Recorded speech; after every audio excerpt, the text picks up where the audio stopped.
Masih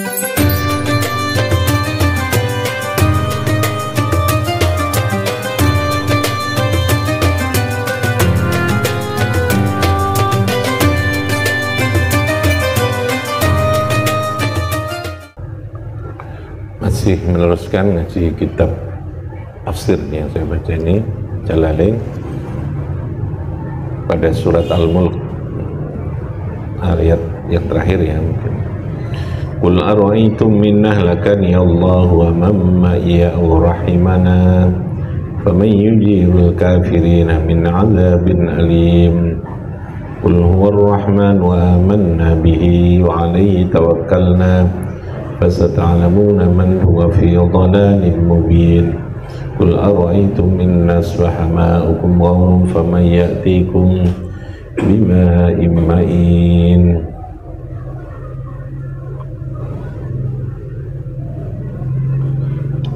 Ini akhir dari surat Al-Mulk. Tabarakalladzi biyadihil mulku wa huwa ala kulli syai'in qadir.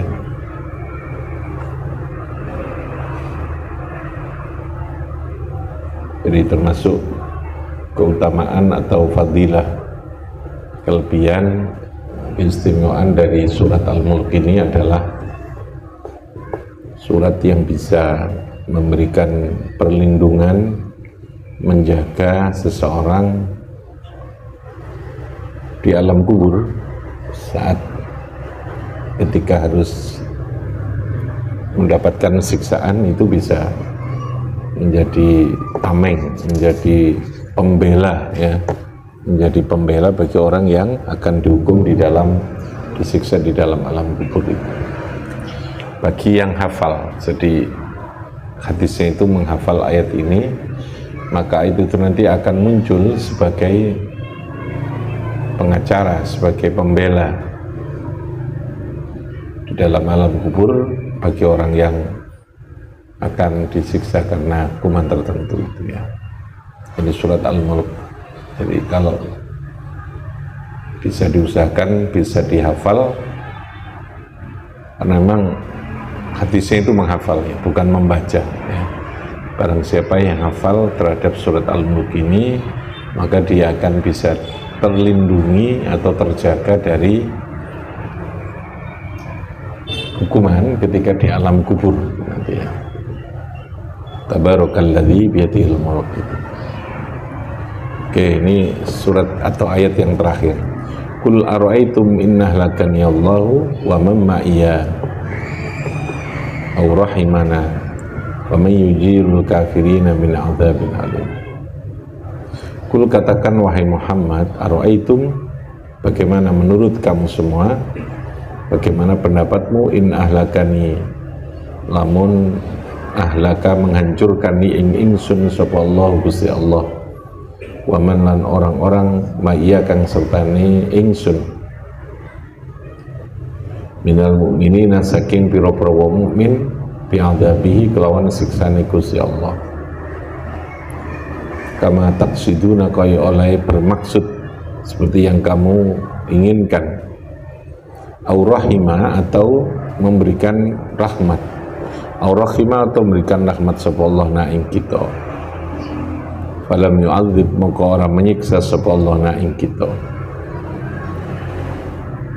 faman yujirul kafirina maka sapa, faman maka iku sapa yujiru yang bisa menyelamatkan al kafirina ing pira-pira wong kafir, min adzabin saking siksaan alimin kang pedih.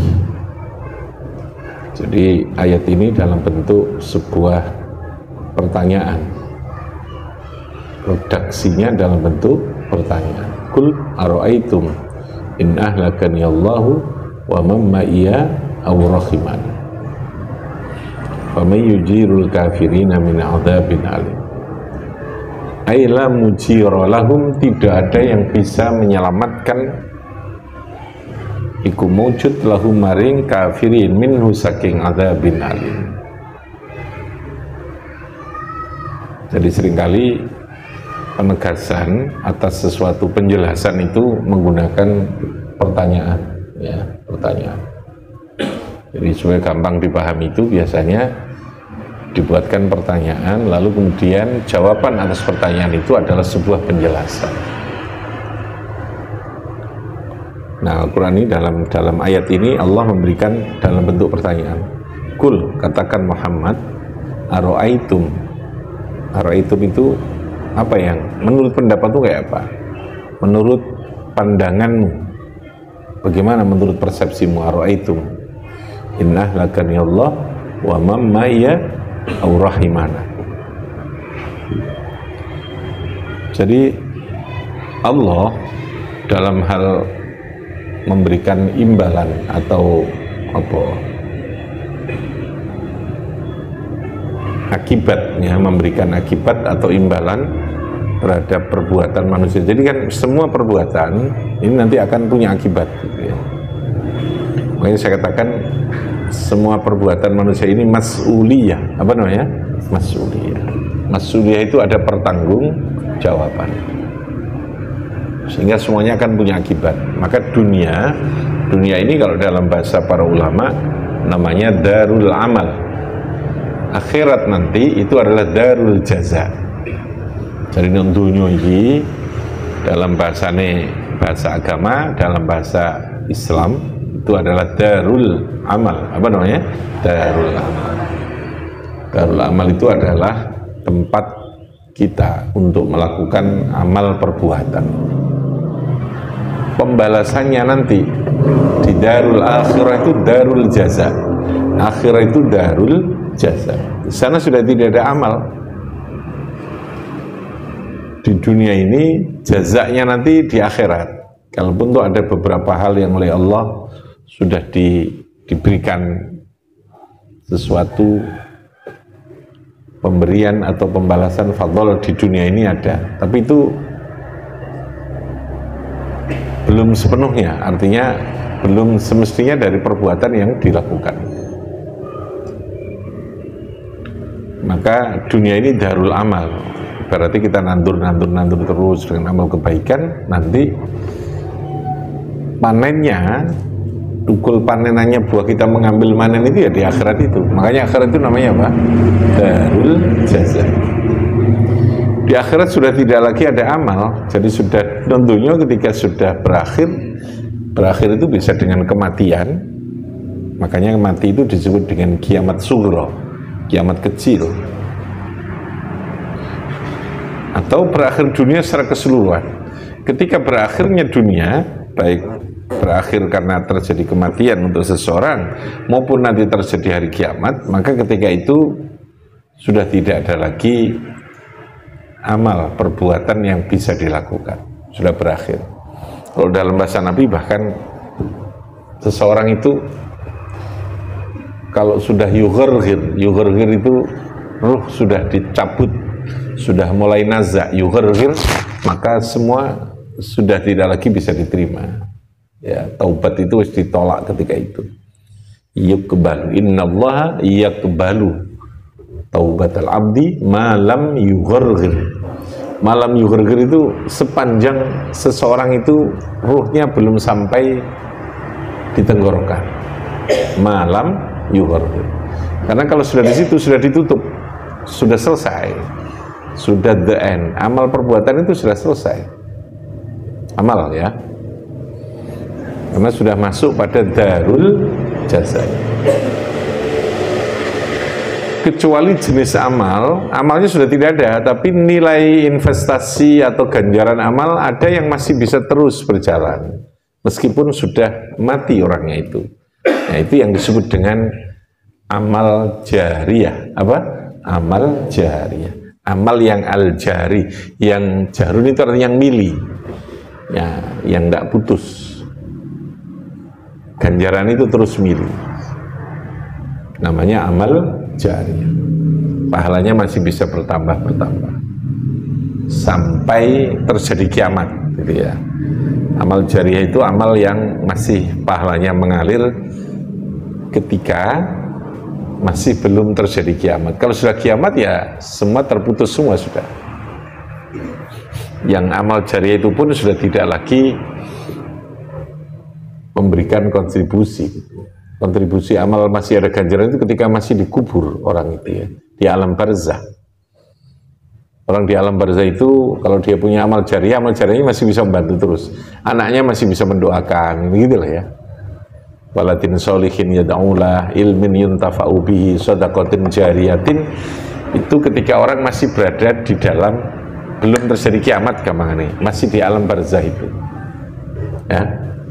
Terus sudah kiamat, ya itu sudah tidak lagi berlaku karena di sana la yanfa'u malun wala banun illa man atallaha biqalbin salim.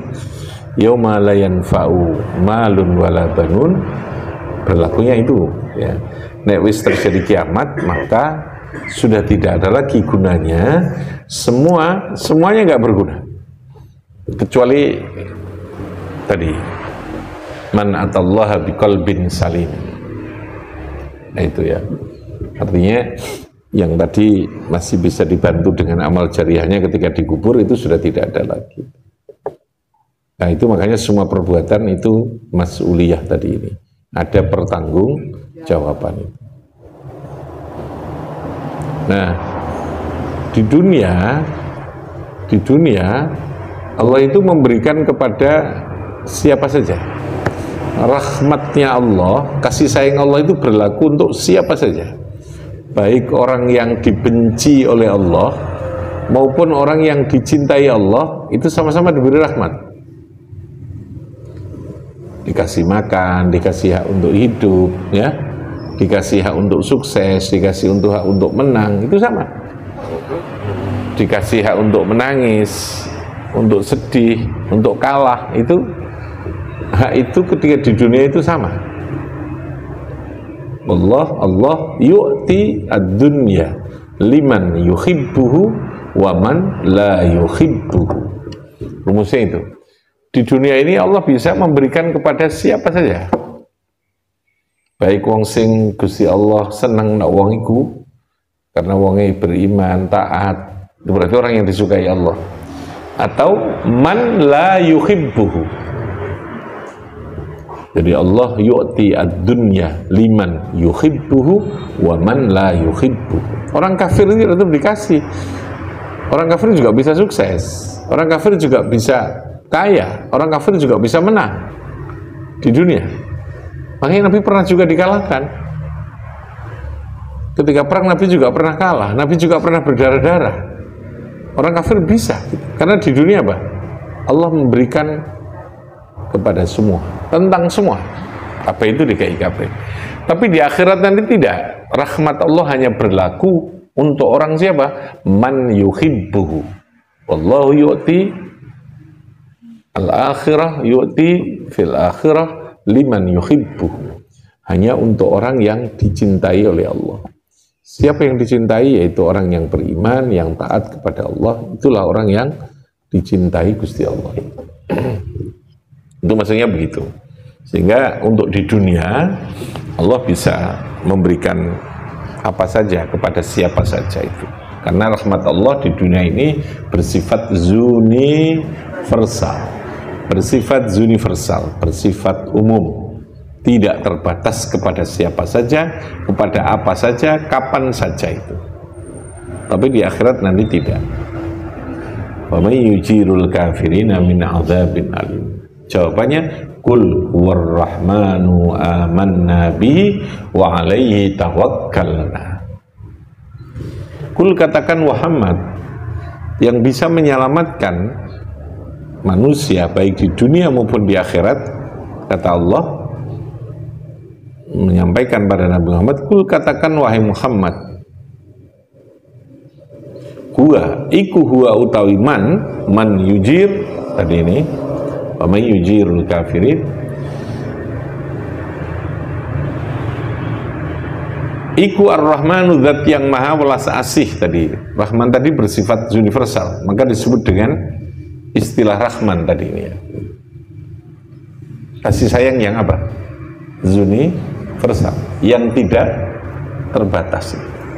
Tapi ini dulunya toh ya. Makanya Kiai Biyen mengartikan Ar-Rahmani kang maha welas asih. Ya,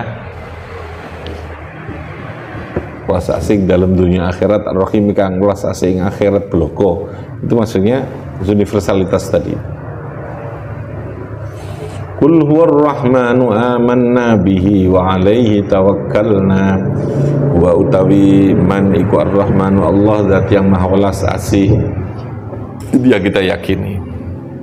Dia Allah itu punya sifat marah juga ada Allah, tapi marahnya, rahmati Allah itu lebih besar daripada marahnya itu.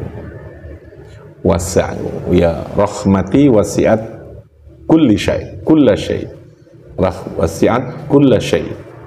Kata Allah, kasih sayangku itu jauh melebihi dari semuanya. Saya memang bisa menghukum, saya memang bisa menghancurkan, saya memang bisa marah, tetapi ingat, kasih sayangku jauh lebih tinggi daripada semua. Wasi'at rahmati kulla syai, kulla syai. Maka yang terjadi, kata Allah, qul huwar rahmanu amanna bihi wa alaihi tawakkalna. Iku huwa utaiman, iku ar-rahmanu, zat yang maha welas asih kepada semua. Amanna iman sapa kita bi iklan Allah, wa alaihi lan ing atase Gusti Allah, tawakkalna tawakkal sapa kita, sapa ingsun sapa kita. Jadi kata kuncinya di situ ya. Seorang mukmin itu siji iman yang kuat, lalu yang kedua tawakal. Apa namanya? Tawakal. Pondasinya di situ. Orang kalau sudah yakin betul itu kan pasrah ya, orang ragu-ragu gitu kan, ragu-ragu. Jadi tawakal itu lahir dari kekuatan iman. Nah, imannya kuat banget, otomatis dia akan tawakal gitu. Akan tawakal dalam ukuran-ukuran tertentu. Jadi tawakal itu proses setelah terjadinya ikhtiar, itu baru tawakal. Karena Allah menciptakan kehidupan ini ada proses ikhtiar, kasabnya, ada sebab-sebab. Nah, mari sebab-sebab ini dilakoni, baru kemudian baru kemudian apa? Tawakal. Tawakal itu menjadi kekuatan yang bisa menjadikan orang kuat untuk bangkit dan terus bangkit ketika terjadi kegagalan. Karena dia tahu bahwa keberhasilan, kegagalan itu betul-betul karena Allah yang menentukan. Yang bisa kita lakukan adalah berusaha semaksimal mungkin melakukan yang terbaik. Setelah itu sudah tawakal, serahkan kepada Allah gitu. Nah, kalau begitu kan kita tidak akan dalam posisi tertekan ya, memaksakan diri pada sesuatu yang di luar batas kemampuan kita. Qul huwar rahman wa amanna bihi wa alaihi tawakkalna. Jadi tawakal itu apa? Memasrahkan diri kepada Allah. Kapan tawakal itu dilakukan? Ketika sudah melakukan proses ikhtiar. Jadi kehidupan ini kita pasrahkan gelondongan Allah, kita harus berikhtiar, ikhtiar tetap kembalikan kepada Allah. Jadi ya Allah, sampun berusaha semaksimal mungkin, salajeng pun terserah panjenengan yang terbaik. Karena gini ya, ada keterbatasan manusia untuk melihat sesuatu yang sesungguhnya. Kita hanya tahu berdasarkan indikator tanda ya, yang sifatnya permulaan lah gitu, yang sifatnya lahir saja. Tapi substansi, isi, dan lalu kemudian jangka panjangnya itu kayak apa? Karena hidup itu kan terus terkait. Jadi kita ini ditakdirkan ini nanti akan terjadi begini, itu ternyata begini. Kalau sudah terjadi itu baru kita melakukan bisa gandeng-gandeng gitu ya. Ternyata kehidupan itu tidak pernah terputus. Ada ikhtiar ini, tiba-tiba ini gitu. Jadi ibarat skenario dalam sebuah drama, dalam sebuah film, maka tentu semua tidak ada yang terputus. Tapi tahu kita bahwa itu ada hubungan ya. Kalau sudah mendekati akhir dari kehidupan itu, ini oh ternyata ini ya, ternyata itu. Nah sekali lagi tawakal itu adalah proses akhir dari sebuah usaha, kasab ya, dalam bahasa agama itu namanya kasab, ikhtiar tadi itu, ikhtiar itu. Jadi karena kehidupan ini ada porsi ikhtiar, lalu kemudian ada porsi tawakal. Jangan melepaskan salah satu. Jadi kehidupan ini adalah kombinasi atau keterpaduan antara yang namanya ikhtiar, apa namanya? ikhtiar. Ikhtiar itu sesuatu yang kita boleh memilih. Lalu Allah yang punya hak untuk ijbar, ittirar atau ijbar. Allah punya kuasa untuk memberikan sesuatu, mendoktrin, melakukan sesuatu tanpa bisa dibantah oleh siapapun.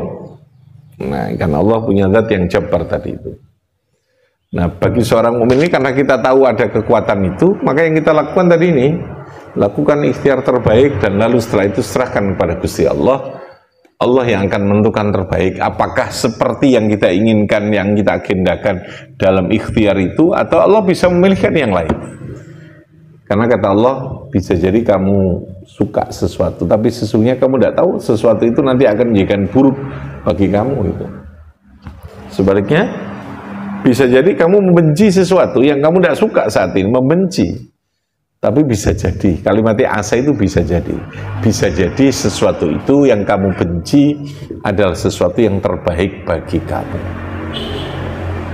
Jadi ada misteri, tetap ada wilayah misteri tadi. Misteri dari sebuah pilihan, apakah pilihan yang kita lakukan itu menjadikan kita menjadi baik bagi kita atau tidak, itu di sana ada wilayah Allah yang menentukan itu. Makanya kita disuruh berdoa, wa qina bi rahmatika syarra ma qadain. Kita meminta perlindungan untuk tidak diberikan keputusan ya qada oleh Gusti Allah yang syarra ma qadait, ya, keputusan yang tidak baik itu harus terbangun ya. Jadi sesungguhnya prinsip-prinsip keyakinan, prinsip-prinsip mindset yang dibangun dalam sistem Islam itu mindset untuk yang sekarang orang bilang menjadi motivasi untuk berhasil, itu semuanya sudah ada di situ gitu ya. Mindset dan karakter, cara berpikir, bertindak yang benar itu isi toto kabeh karo Islam. Yang kalau saat ini orang yang lalu jadi motivasi itu pelatihan dan macam-macam. Ya, jadi wisono itu seperti itu. Oke ya. Ini yang dimaksud kul huwar rahman wa amanna bihi wa alaihi tawakkalna fasata'lamuna man huwa fi dhalalim mubin. Kamu akan tahu siapa orang yang fi dhalalim mubin.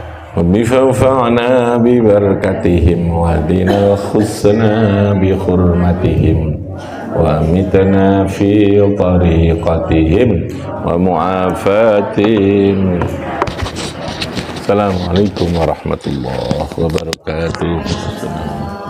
Allahumma salli ala Muhammad ya Rabbi salli alaihi